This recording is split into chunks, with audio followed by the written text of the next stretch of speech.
everybody, so we are going live again today for another amazing interview that's going to be coming up today. So please stay tuned in, make sure you listen, you've got your ears switched on, pen and paper, whatever you need, because this is going to be an amazing interview here today with my friend Beju. So we're just going to wait for Beju to come in and I'm going to invite him up, but I can see a few familiar faces coming in. Thank you so much for being here, and like I say, we've got an amazing interview coming up.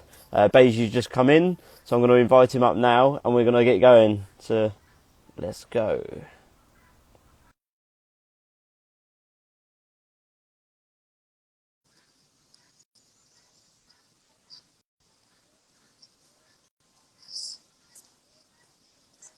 Here we go. Here we go. Beju. Man, you alright? Long time. I'm good. I'm good, my friend. How are you? I'm alright. I didn't realise you were the other side of the world. Still here, mate. I'm still here. How long have you been wherever you are? God, so I've been in Brazil now for about a month. But Okay. yeah, obviously I've been travelling since April 2022. Yeah. I come home briefly for Christmas this year that's just gone past, and then Turn my yeah, camera. I Hang on, flew. just sounds. Yeah, that's okay. Yes, and then obviously I flew straight back out after Christmas. So then I just picked up from where I left off in Colombia, and I've just made my way all the way down to Brazil at the minute. Wow. Wicked, wicked, wicked. Are you? Is it adventures every single day? Not every day, you know. Like I need to do my own stuff as well, like doing what I do with my social media. So Yeah, yeah, yeah. yeah, it's not every day, but every day is a blessing to be here. You know, like it's a gift, you know, for me to be here. So I'm really grateful, you know. Mate, yeah, you know. And when we connect in the clubhouse, and you're telling the story and all the rest of it, and take my hat off to you in terms of going out in the world and doing your thing. Who's this? Lauren. Hello, boys. Hello, Lauren. Dickie. I'm spending my money, your money. Yeah. Nah. Dickie. Right. I met Dickie. Let's go then. And I met Dickie out there. Yeah. Yeah, no, he's a legend, absolute legend, and yeah, I had the privilege to meet Dickie face to face in Milton Keynes when he was doing the karting there. Me and Alan went up there. But, Told you about his DJ. yeah, Dickie's like he's gonna be catching up with Lewis Hamilton on those karting. He's amazing at it. But yeah, let's get involved. Let's get involved in today's interview. Beju, I just want to say thanks so much for being here, and honestly, like I had to get you on here because I've heard you speak many times, obviously on social media and in person, and I think your message is absolutely incredible. Hence, why I wanted to get you on to share with my viewers today. So everybody that's here, thank you for being here. Stay tuned in and just get listening to what Beju's got to say. So Beju, let's just jump straight in, my friend. So what I want to do is just obviously you to explain a little bit about yourself, what you do. Let's talk about some of the like what your life was like growing up, say in your 20s and 30s mainly, maybe some of the challenges that you faced along the way and what you had to do along the way as well in order to get you to the place where you are today. Wow, big question. Lots of layers there. So let's start with where do you want to start? First part of it. Where do you want to start? Start at the start, wherever you feel comfortable, my Well, friend. background. What's it like growing up? Let's I grew up in the 70s and 80s, right? And look, I'm of Indian origin. My parents came from India, and growing up is all about education. There was nothing really else about it. There was no question of it wasn't going to uni. It wasn't like, oh, do you want to go uni? Do you want to go apprenticeship? Do you want to get a job? It was like, well, we're just going uni. That just end off. And I wasn't. I used to, that show In Between Us, right? I didn't really get it until I started. Well, what's an in between? It's like it's not the cool kids, and it's not necessarily the nerds. And I was thinking, actually, I was probably an in betweener. I wasn't part of the cool gang at all. I wasn't an A grade nerd student at all. I was a B, C, the occasional A on when the wind blows nice. So growing up, I was that. So, and although looking back at the time, my childhood was great. We weren't needing for much. We weren't like poor, but we certainly weren't rich. It was a very pleasant household. There was no massive trauma as such, but there was not much, not much about, no one ever asked me, what do you want? How are you? What? It was just a question of, there's only 5 real jobs I could really have: doctor, accountant, engineer, pharmacist, and if you failed at those, you become a shopkeeper, and that was it really, right? And it's like, wow. and I was sort of good at numbers, so I eventually did an accounting degree. But even then, I did a maths degree. But I then swapped that after 1 year, because during my maths degree I discovered psychology. Actually, the way I discovered it, maybe people on this live might not remember, the thing's called libraries, and this is where you get to go and do your research. So I went to a library to do some work, and there was a book sitting there. And I've never read a book out of choice before. It's always because of school. And the book that was sitting there, Ryan, was a book called The Art of Body Language by Alan Peace. And Alan Peace was one of the pioneers of body language. And I picked this book up, and talking about, you know, gestures and eye contact and all this actually means stuff. And you sort of knew, but you didn't really pay attention. I couldn't put the book down. And from that moment, 17, 16, 17, I was at uni, first year, so 18, fascinated about, wow, you know, it's the first time I thought, I'm interested in this, is really good. So I went to my tutor, I said, look, you know, I want to study psychology, this and that. And there was a few logistical things. If you drop out now, you'd lose your fees, you had to pay this and that. Anyway, we decided that I was going to do 1 more year and then finish the H&D and then transfer. And I did all that without telling my parents. And then I transferred to do a psychology degree. And then I went home. I said, oh, yeah, I'll finish the course, but next year I'm doing another course. And my mum and dad were like, what do you mean another course? I said, yeah. And I remember this like it was yesterday, right? My mum said to me, so you're doing psychology. Her first question was, oh, are you happy, please? You know, good for you, congratulations. What job can you get with that, right? And I gave her the worst answer. And I went, don't know. And she went, you can imagine, like, if you see those oldies, oh no, my son do all this thing and he's going to study and still be on the dole and all the rest. So I grew up in a household which was very supportive, but in a very different way. You know, great, you know, lots of family about, you know, we had, you know, my dad had like 8, 9 brothers, and my mum similar, sort of 5 or 6. So there was loads of cousins and uncles and aunts everywhere. Mostly related, I probably did. And, so yeah, so I studied psychology, and my first ever proper job was a psychology lecturer. So there you go. Wow, that's absolutely incredible, my friend. And thank you so much for sharing that with us, because I know there's going to be people either listening now or who will listen that are either been through a similar thing to you or going through that process now, where, like, look, our families, they always want the best for us. They want to love us to the best that they can. And sometimes they want to say fix us, or they want us to go down certain avenues in our lives. And sometimes, you know, it's not always the best for us, or it's not what we want. And like you mentioned, like you had a handful of options, like the path of your life was already set out. Like in your mind, your parents thought, right, you're either going to go down this way, this way, this way, this way, or nothing else. But then for you, the thing, yeah, go ahead. Look, I didn't feel restricted. I didn't feel I haven't got a choice. That's the way it is. But my sister, 4 years younger than me, had a very vision. She wanted to be an actor, right? So she pursued that. She went to drama school. She went to study, and she actually ended up in EastEnders for a couple of years. Wow. So she pursued that. She doesn't do acting now. She does voiceovers, but it was amazing that she knew what she wanted and she pursued it, and she got there. Whereas I was like, oh, okay, what can I do? So I just did that. It's only later in life I realised, actually, I've got choices. I can make choices. I don't need anybody's approval, but that came later on in life. Amazing, man. So what I want to ask you then, Paige, on this is, like, for anyone that is going through this similar process, or this part in their life where potentially they've got maybe family around them, family members, or even friends, and they're sort of almost trying to push them in a certain direction, but this individual that's listening, maybe they don't want to go down that path. Maybe they're a bit unsure as well what they want to do. They haven't got complete clarity for what it is that they want to pursue, but they know that they don't want to do what society or friends, family are telling them to do. What sort of advice or tips could you give someone from your own journey? There's 2 parts, but the first part is this. The people around you, your family and friends, are coming from their frame of reference, right? And remember, love shows up in different ways. People show love in different ways. So someone's way of showing love might be to protect you and saying, look, don't do that. That's too risky. You're going to fail eventually, not because you're any good, but because the world doesn't allow that to happen. You know, it's only a 1% chance you might succeed. So the way I'm going to show you love is to protect you and put you into a direction of getting a safe job. So there's a group of people around you who are coming from their frame of reference, not your frame of reference.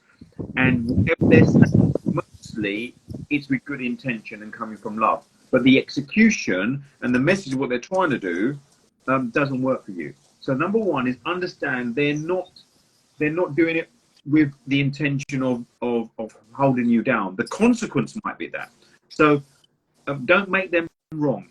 Don't make them wrong. Accept them for who they are, and then fine. Second part of it is then to start finding communities and people that do get you. That you walk into a room, metaphorically speaking or otherwise, that you don't have to justify why you want to do X, Y, Z. You know, we met on Clubhouse. We met so many different entrepreneurs of all different ilks, right? And I don't think there was one point where we ever said, what are you doing that for? We just said, whatever you're doing, great, go for it. How can I help? Can I help you? You know, some might be really risky. Some might be sort of right out there. Some might be sort of conventional or whatever it may be. But there was an energy where whatever someone's doing, you support them, right? Yes, you might coach and mentor and might give them constructive feedback to help them on their way. But it's not coming from a place of stop doing that. You shouldn't do it. But whatever you're doing, let me see if I can help you. So there's two parts of that is accept the people around you who may not be coming from your frame of reference. Say, do you know what? Really appreciate it. We're grateful for you. Don't look for them for validation, right? That's the way they show love. And then find a group of people that you don't have to validate yourself, don't have to justify, we are going to support you in that thing, but also give you constructive feedback if you're sort of going down the road that might not work. Does that help? Yeah, I think that's absolutely brilliant because, again, like you say, like our parents, they don't want to harm us or they don't want to put us down, but they want to love us. But quite often, I believe that parents push on their fears to us, but disguised as love. So again, going back, it's oh, I don't want you to go there because I love you, or I don't want you to start that business, or I don't want you to do this because I love you. But quite often it's because that they fear doing it themselves, or they did fear maybe in the past doing those things, so they potentially haven't done those things, and then they see you going that same route as they potentially wanted to try as well, but they want to hold you back. And again, it always goes back to like the crabs in the bucket. Like their intention is go ahead, man. Their intention is not to hold you back. It's just the frame of reference they're good, but the way it lands for you, you got to sense check yourself. Does that work for me? Does that work for me? If it does, then fine, you embrace it. If it doesn't, then accept them for who they are, love them, communicate with them, but then go find your community that's going to support you. Okay, so this is brilliant. So next step then, for someone that knows that they want to change their surroundings, maybe they want to get away from potentially negative friends or just people that are not on the same path or not helping them evolve on their own journey. How would someone go out to start to find a new community or a new supportive group of friends that are going to help them get to where they eventually want to be? Things like, we live in a world now where you literally, look at it, we're speaking, you're in Brazil and I'm in South Africa, right? And we're talking just because of the benefit of Wi-Fi and 4G, right? How great. So the world is a very small place. The connection is very small. And it's like anything, I made a commitment in the last couple of years that I'm going to join 3 or 4 communities where it's going to push everything about, my ambition, not being in a room where I'm the most connected or most influential, where people are, push me to another level. And it's like trial and error, find people that the language they use resonates with you. The energy they exhibit resonates with you. Vibration, we're all connected on one level or another, right? And vibration is key. Does it feel right? And sometimes there's communities that got nothing directly with your business per se, but there's a like-mindedness amongst them, right? And go and just go and experiment, because sometimes you need to go. You can sit and read about networking and connecting and all you want, but until you leave your house and go somewhere and meet someone, very difficult. Yes, we've got online communities on Instagram or Facebook and LinkedIn and all the rest of it, but I made a very conscious effort for me that I joined different networks and meet at least 4 or 5 different people every single week, whether that's on Zoom or otherwise, because you don't know what occurs when you start making these connections. Yeah, I mean, like, proximity is power, and you don't know, like you say, you don't know what doors are going to open up. Like for me, I was just a mechanic for 13 years before I come onto Clubhouse, and the opportunities and the people that I've managed to meet just by one single app and putting myself out there. It's crazy how your life can literally change in a matter of moments. So for anyone that is listening, don't ever be afraid to put yourself out there, because yeah, it is daunting sometimes, but you know, like, your next level of life is on the other side of that comfort zone or that boundary that you put up against yourself. So you need to just push through that boundary or break through that boundary, knowing that the next best version of you is waiting for you on the other side, plus the other people that you're going to meet along the way, because life is about community and about meeting amazing people. So, Paige, what I want to ask you now is about then, how do you, going back to like you just mentioned a few times, how do you spot the difference between, say, people that are, say, on your vibe, on your level, and how do you notice people that are potentially not good for your surroundings or not going to help support you evolve or grow in your life? I think this is where we need to trust our instinct and trust, sometimes we can be around people who feel icky. And it's not because they're bad people or they're just not there, they want anything bad to do to you. It's just a different vibe. And I think, and some people will connect more, some people connect less. And I think it's not about everybody's on their own journey. Everybody's got their own stuff going on. And on a whole, it's like not judging them for who they are, but saying what works for you. And I think it's important that we say, okay, if something's not serving us, is be strong enough to say, okay, this is not serving me. I don't want to do it. I don't want to be around these people for whatever reason, right? And the thing with community and connections is also having, what's your intention? What's your purpose? So you might join circles. So for example, I've joined a networking group. It's a paid thing. You do it. You go there, have events 2 or 3 times a month, and there's an online thing, all the rest of it, right? And they're mainly business owners, right? So is the intention there to get business? Ultimately, you probably would say yes. But if you go out there like the old school, giving out business cards, pitching, you're not going to get anything. But the intention is to build relationships.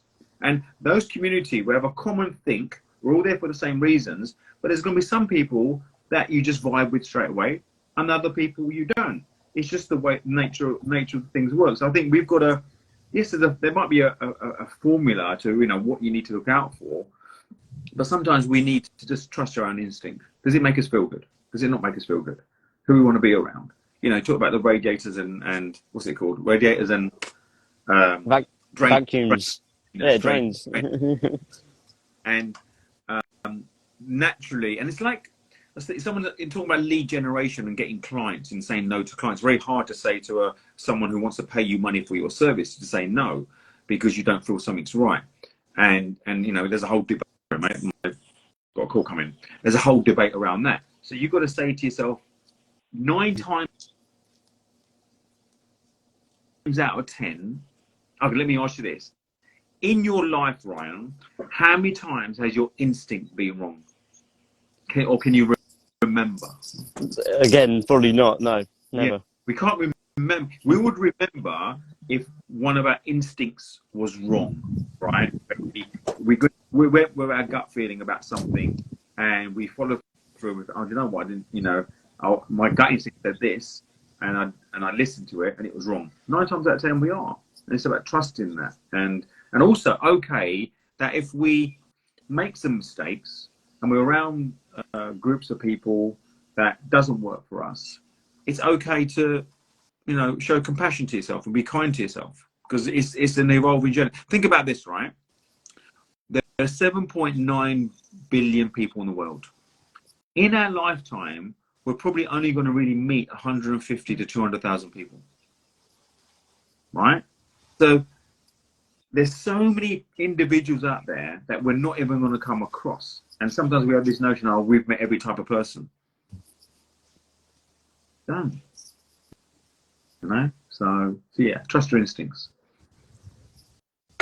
Yeah, I mean, I think it's so important because, like you said, if I think back, I can never really remember a time when my instincts or my intuition was ever really wrong. Like, I believe, like, your gut feeling, your intuition, your instincts, your gut feeling knows what your brain hasn't already figured out yet. And, like, you need to trust your intuition because, like you said, you get funny feelings, you get a tingling feeling, you just know when something's off.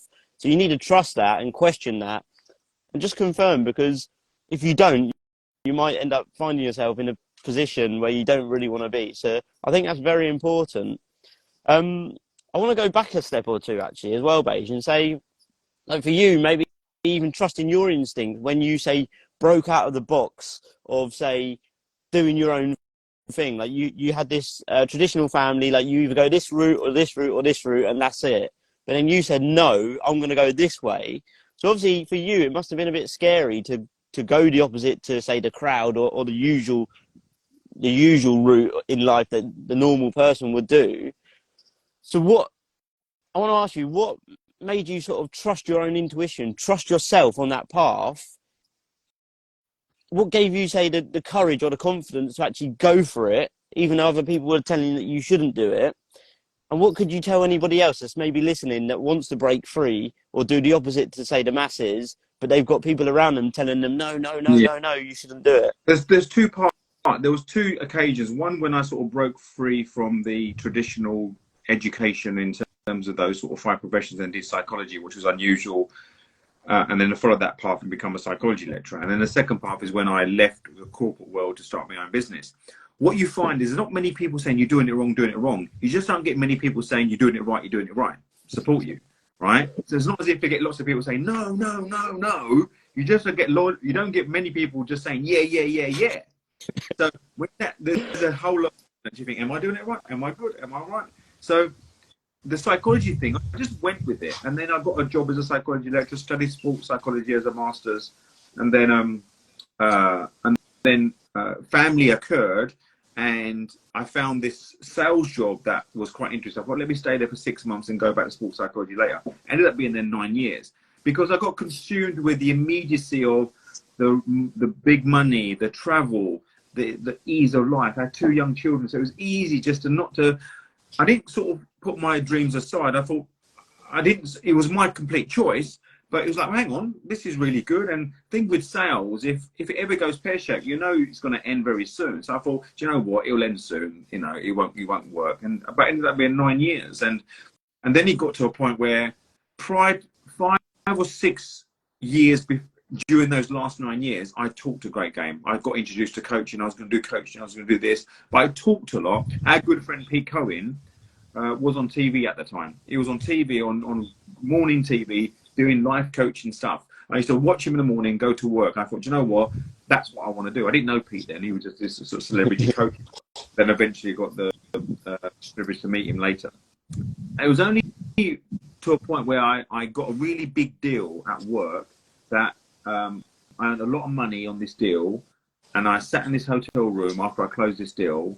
And I thought, this job can't get any better. So why do I still not feel fulfilled?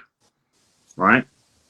This job can't get better in terms of reaching my target, earning this money, having director status without equity yet. I thought the next stage in this company is for them to offer me equity. And if I'm offered equity, I'm really stuck then. If I don't make the move now, the odds are I will never leave. So I was in New York, this deal, and on the flight from New York to London, I started writing down all the reasons why I couldn't leave. And 99% of them were BS. Oh, it was the wrong time of the year. No one will listen to me. It's a recession coming up, blah, blah, blah, blah. And there's only one pragmatic reason that it wasn't sensible just to leave straight away, was a financial thing where I could leave straight away. Did I have enough of a cushion that I could leave, start a business and be in a worse place in 3 months' time and get another stupid job? So I spoke to a few mentors, as you do, and then most people saying to me, which I ask a question to people, is, how much could I live on if I didn't earn another penny? And at that time was a couple of months. So, and then it's based on your risk profile. Some people say you need 6 months put away, some people a year, some people 2 years, whatever it is. So that's based on your own personal risk profile. So for me, it was 6 to 9 months. So I did a bit of property, did some bits, and I got the money that I could survive for 6 to 9 months without any income. And that was the moment I left my job. So if people are out there thinking I'm stuck, I don't know what to do, there's not really many people saying you shouldn't do this, right? You might get a few, but the key is to say to yourself, if you're going to do something, there's the dream, vision, and blue sky thinking, but also there's some pragmatism around it. Don't put yourself from the frying pan into the fire. Put stack the cards to sure that you win more often than not. So whether that's, you know, getting some a mentor earlier, whether that's being around people who are going to encourage you, you know, these sort of things, making sure that, you know, you don't expose yourself too much. So there's an element of being really out there doing your thing, being pragmatic. But again, that's based on your risk profile. There's probably people listening to this thinking, do you know what? If I want to do something, I'll just do it, and I just run off the cliff. I don't care. I don't need a parachute. There's other people run off the cliff and have a parachute and just open it when they get on. Other people will test a parachute. Is it working before they jump off? And there's no one else can judge your risk profile. You know your risk profile. But what you've got to do is, based on the actions in your risk profile, is not complain about the results you don't get, right? Say, what are you prepared to do or not do? And if you didn't get the results, did you take the actions? If you did, great. Twist and, you know, adjust your methodology and strategy. If you didn't get the results, same. But if you did get results, go on that flow. Paige, that's absolutely brilliant tips there, my friend. People saying on the stove, hang on, does it turn that off? Yeah, no, brilliant tips there, mate, my friend. Seriously, because so many young adults as well, especially people that are listening to this, they want to take the action to, say, potentially leave a job or change career, etc. But there's always that fear there, usually to do with money. Like, I was there for years. I stayed stuck in my comfort zone in a career for over a decade because of different things that I'd made up in my mind. And the same as you, it was all BS. Oh, it's not the right time. I don't know what to do.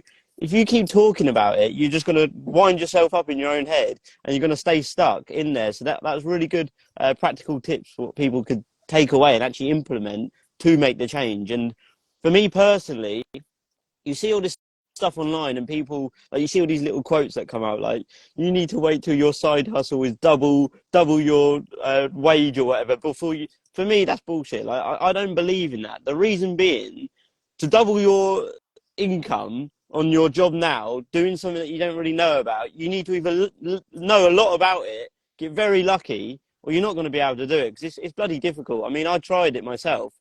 But what I do believe people should do is build up a pot.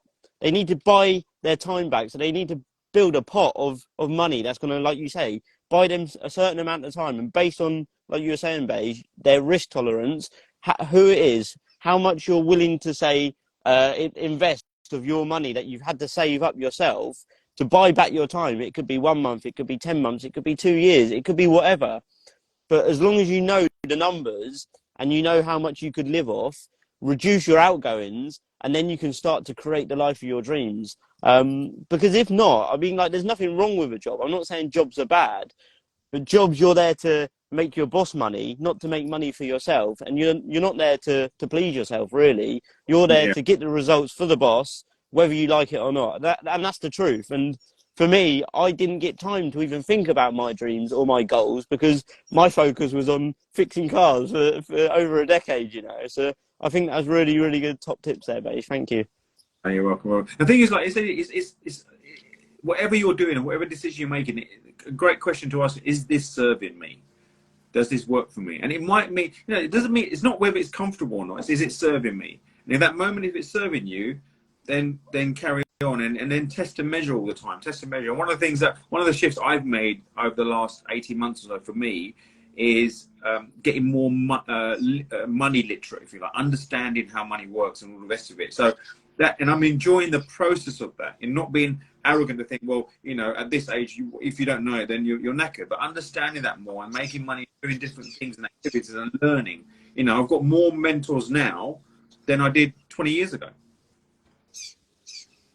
Yeah, I mean, again, that's a whole different subject about coaching, mentorship as well. But you need to get advice or suggestions from people that have either been there and done it, or that are on that same journey as you. Because again, many of us, we're getting advice from people down the local pub of what we should do with our lives, etc. So you need to make sure you're getting the information from the people that have actually got the proven process, or that have done it, been there, done it, got the t-shirt, etc. as well. So I love what you say, that you've got more mentors now than you had 20 years ago. So yeah, it's very, very important.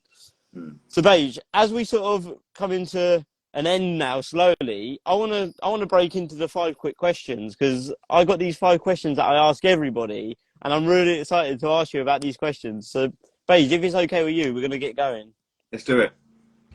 So, number one, what is the best piece of advice that you have ever received, and why?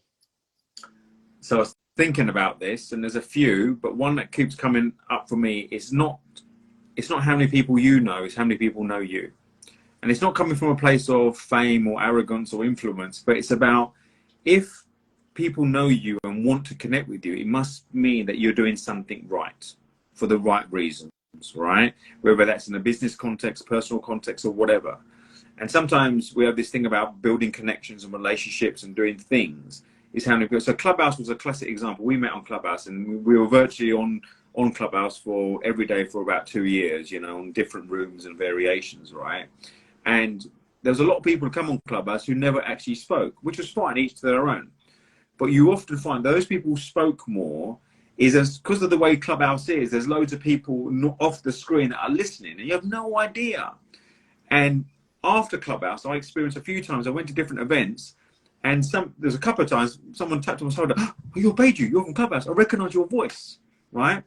And then there's a conversation, and other things might happen. So in terms of the best bit of advice is ask yourself the kind of people that you want to be known by. How are you making sure that you're part of their audiences? And I think the world we're living in now, in terms of creating content and being out there in the right way, is you have no idea who's watching you, right? I know that 99% of the people I help, I will never know, never ever know, because they, you know, people might like and comment on your posts or whatever nature, but there's a lot of people who never comment and post, but they will take something on board what you've said and implement and change their lives. So yeah, so that's probably one of the best bits of advice I've got. It's not who you know, it's who knows you. I remember, Beige, when you first said that online, when I heard you on Clubhouse, I remember you saying, it's not what you know, it's not who you know, but it's who knows you. And that really stuck in my brain. And I thought, that is one of the best sayings that I've ever heard. And it's so true, because going back to even my journey, I remember when I first started out, like, putting content online in 2020, I didn't follow through with this because I couldn't find anyone to do it. But someone invited me to be on TV, to do this TV program about making a gift out of woodwork on some TV program. And there's like, yeah, we really want you to do it, because like, your story's inspiring. Then you can gift it to somebody. We're going to make like an amazing thing out of wood. I'm like, this is crazy. I was like, how did you find me? She's like, I've been watching your journey for like, since you've been doing this. And I'm like, I've never seen this woman comment on anything, not even like, so you don't know who's watching. And like, this is the internet. Like, people are always watching, so you don't know who's watching at all. I recently received a client, an international client, and they booked in, you know, you have that kind of links are out there, and you can book in like a 15-minute introduction, discovery call, whatever. Anyway, this person booked it, never heard of him. And I looked at my socials, I've never seen him commented or anything. And when we got on the call, he told me about what he was looking for. But then I asked him, I said, where did you see me? Because I've been watching your reels for the last 6 months. And I said, you've never commented like. He goes, I went, wow. So you don't know. And it's about, you know, Woody Allen said, you know, 99% of success is just turning up.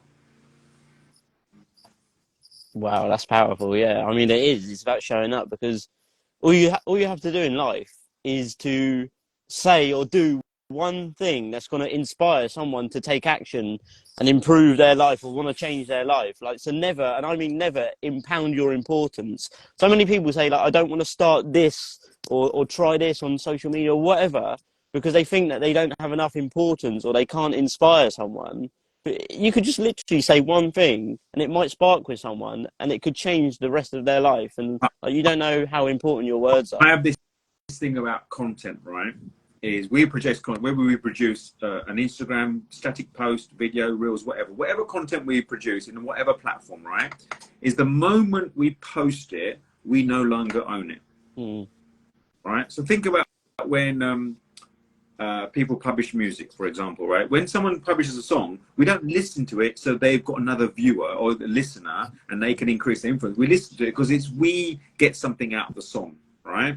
Our enjoyment, emotion. Same with content. When we read some content, we take whatever we want to take. So as soon as you say, I'm producing content that now I no longer own it, if you've chosen the space where, in order for you to grow, whether that's personally or professionally, requires you to, or not requires you, that part of the process is putting content out there, it's your duty to put content out there, right? In whatever format. But once you put it out there, you don't own it. They own it, right? And it's up to you to receive it. And then they will do whatever they want to do. They'll read it, dump it, read it, act on it, read it, act on it, and come back to you. This is the nature of the beast.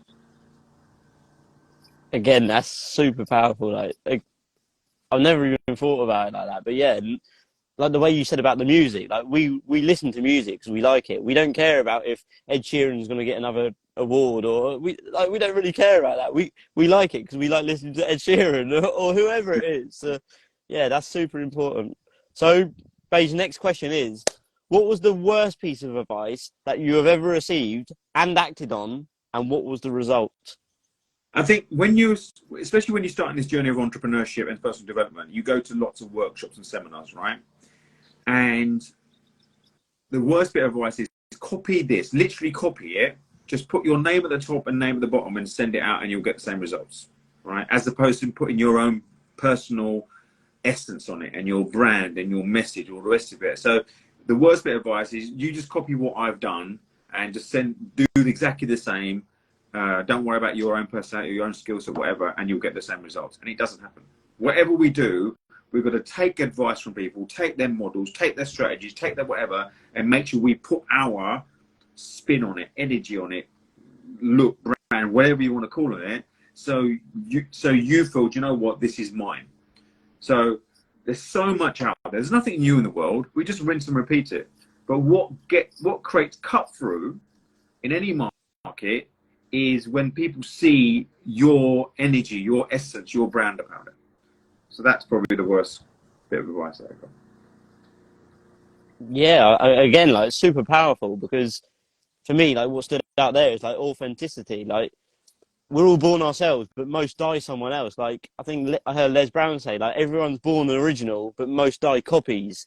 Because we're living in this social media world where like you see so many people online, like it's like a carbon copy of the next person, where they're just like got exactly the same content. And don't get me wrong, like there's a structure you need to have and a way of putting things across. But if you don't put your own, say, unique spin on things, like show who you truly are, people won't connect to you. So yeah, I think that's very, very important to just show the world who you truly are. And that way, I always say this all the time, like when you show the world who you truly are, you sort of flush out the shit, like you sift the shit, and the right people are going to come to you, and the people that don't want to connect with you, which is totally fine, they're going to go their own way. So you're going to attract your tribe just by being yourself. 100%, yeah. No. Yes, next question. Next question. So next question is, what was the main thing that you had to unlearn growing up through your life? That I don't, my happiness is up to me and not linked to anything else, which leads on to around comparison and validation. And I say this often, but it's only in the last 10 years, really, I've practiced it in terms of, understand you might be at chapter 1, but you're comparing yourself with someone who's at chapter 7 and then beating yourself up. I'm not good enough. I'm not this, all the rest of it. And you're not aware of it. And it's only in the last sort of five, maybe 10 years, as you get into this work, you learn more about it. And before, you just have this default for thinking, oh, someone's 23, I'm 23, they've done that much, I haven't, I'm rubbish. I'm done, right?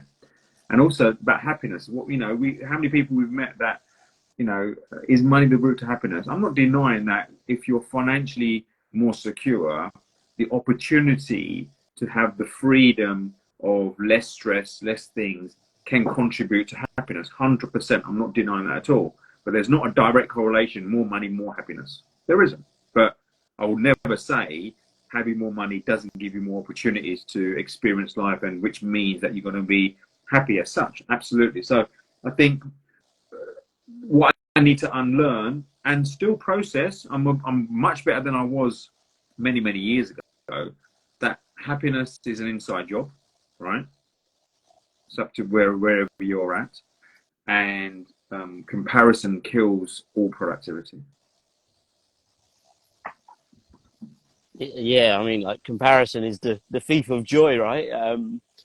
But yeah, about making the money, you're saying about happiness and money. Like so many young adults, I see like a lot of young guys, especially on social media now, they're seeing these other people with, say, the Lamborghinis, the yachts, the bottles of champagne, and they think that they need to get the money so they can buy this, and this shit really is going to bring them happiness. And look, this is momentarily happiness. It's like when you get yourself a brand new phone. You buy a new phone, you're happy, but then you see 6 months later the new iPhone's been released and it's got 10 cameras and someone else has just bought it and now you don't feel happy. So like there's a big difference between happiness and true happiness. And I believe true happiness is a byproduct of fulfillment. So I honestly believe people should stop chasing money, start pursuing purpose and focus on fulfillment. Like make money the result of what you do and not the reason why you do it. Because when you're doing something because it makes you feel good inside, money will come as a result if you do it for long enough. So, Beige. I would agree with that. The caveat I would put to that, and I've learned it on my own expense, is that you have to still have some strategy and structure around that, right? And some repeated, consistent processes, because what you don't want to do is make the same mistakes all the same mistakes time.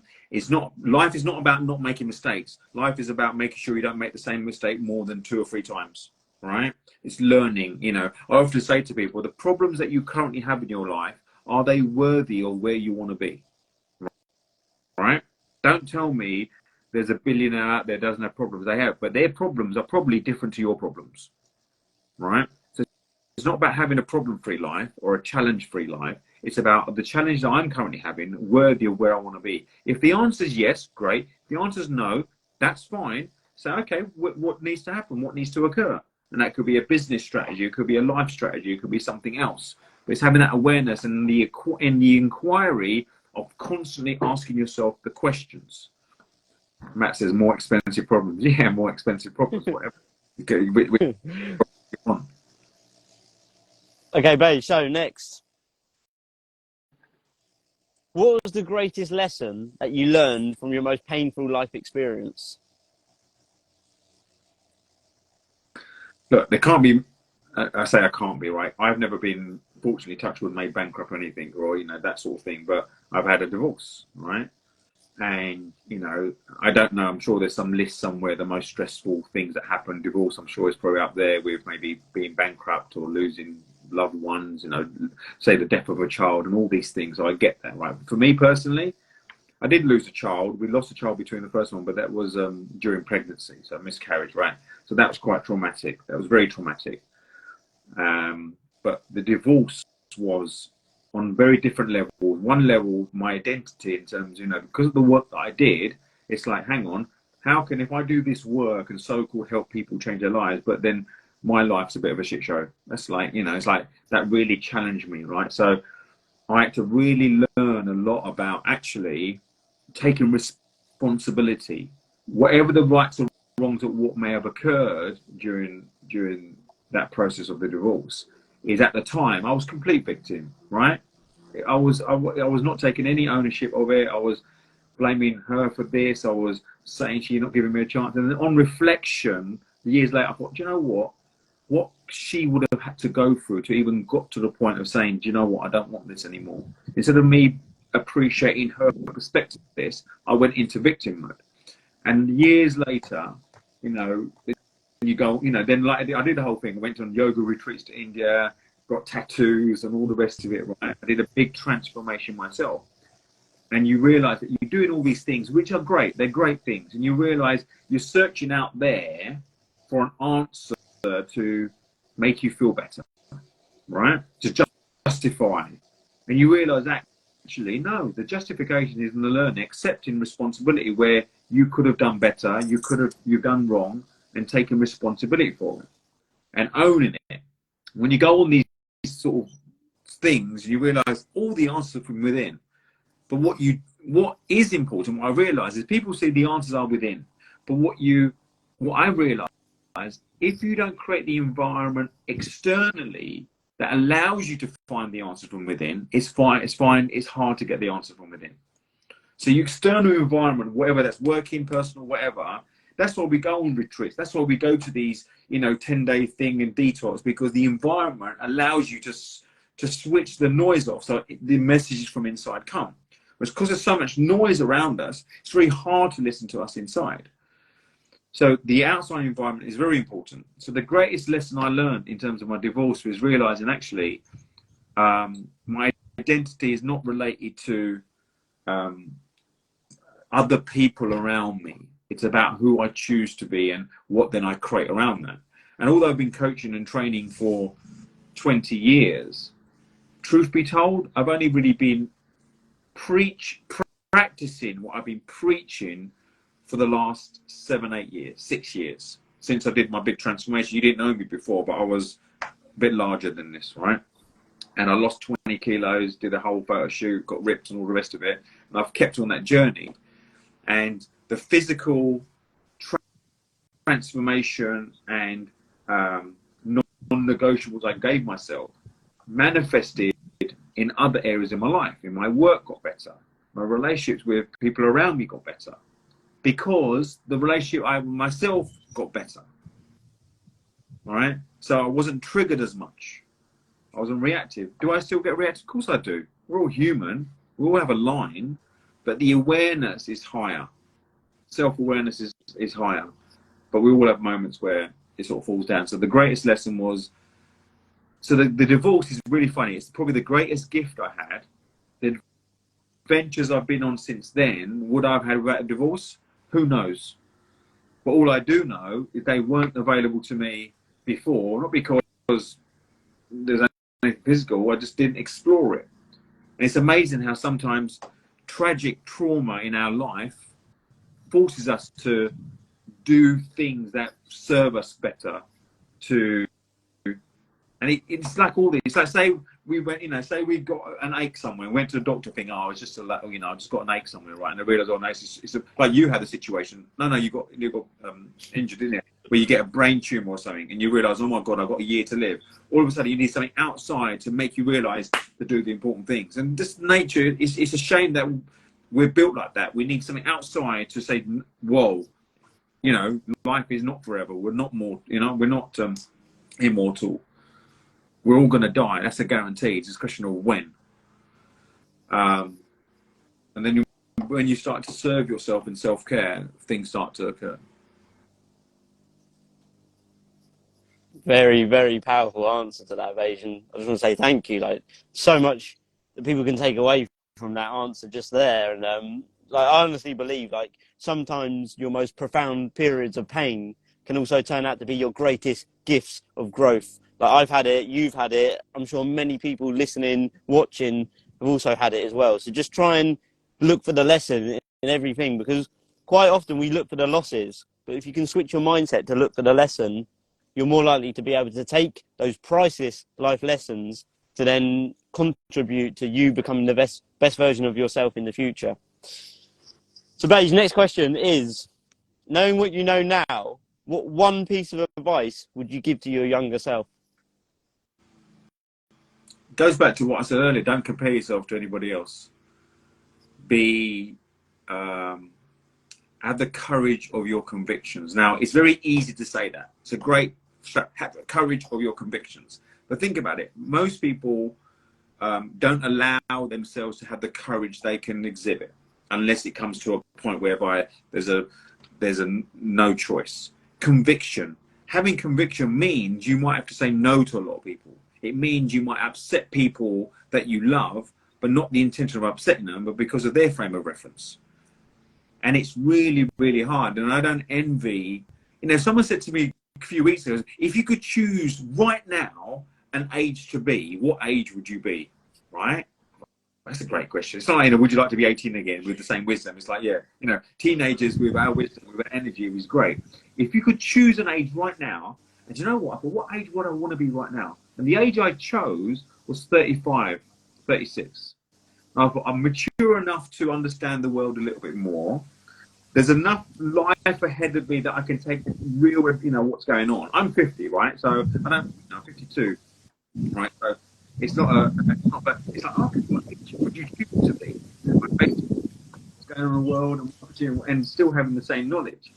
Because I think at 20, with this knowledge, I'd trash it, I'd abuse it, I'd ruin it, and I think that sort of long-term thinking. But as you get older with wisdom and experience and connecting with people, you realize it doesn't matter what you want to do and all these things. It's like if you have the energy of the youth with the wisdom of the old, you've got the perfect being. Maybe that's what AI is. AI has got the wisdom of all of us, right? But the energy of like forever. But that's a different life for a different time. So what's that say? Do you feel young? I do. I feel more young now and more energy than I have in life. But I completely attribute that to my health, because the investment I put in my health. I wasn't, I went to the gym. Three of my transformation. Did I go gym? Yes. Did I go workouts? Yes. But I went to tick box. So I can say I went to the gym today. I might have done a stupid workout. I might have done some weights with no form, right? And all of that, right? But since I sort of educated myself around health, got a health coach, follow a system that works for me, test and measure, adjust results accordingly, and then all the other peripheral things, intermittent fasting, eating the right foods, right, and all those sort of things, right? There's so much stuff, but what works for you is, I do feel younger now. But if I had this kind of insight when I was younger, because you don't get away with it, can't you? One of my sons goes to gym, the other one doesn't, but you wouldn't know. They look like they both go to gym, they're both ripped. But metabolism, all the rest of it. What's it say? Is it mainly diet or only exercise? Oh, 80% nutrition, 90%, 20% exercise. All health is 80% nutrition, 20% movement. Well done, Matt. Matt's lost some pounds. Well done. Sorry, I'm reading. Am I allowed to read the comments? Right? Yeah, there's no rules, mate. Just do what you want. It's all good. And I just want to say thank you for everyone that's getting involved in the comments. And we got some great comments coming through. But Beige, there is one. Yeah, go ahead. Sorry. Matt said he's lost 5 stone now. Well done, Matt. Fantastic, superb stuff. Sai said, I'm happy after Saturday result. Too right I am. I was there. It was like Man and we mashed the bet. So, Beige, as we wrap this up, there's one final bonus question that I like to ask people now. And I haven't told you about it, but the question is, what is the best thing about being Beiju? Oh, flipping hell. That's like, what would other people say? I don't know. What do you think? What do you think the best thing about being you is? Listen, I love that I can do what I do.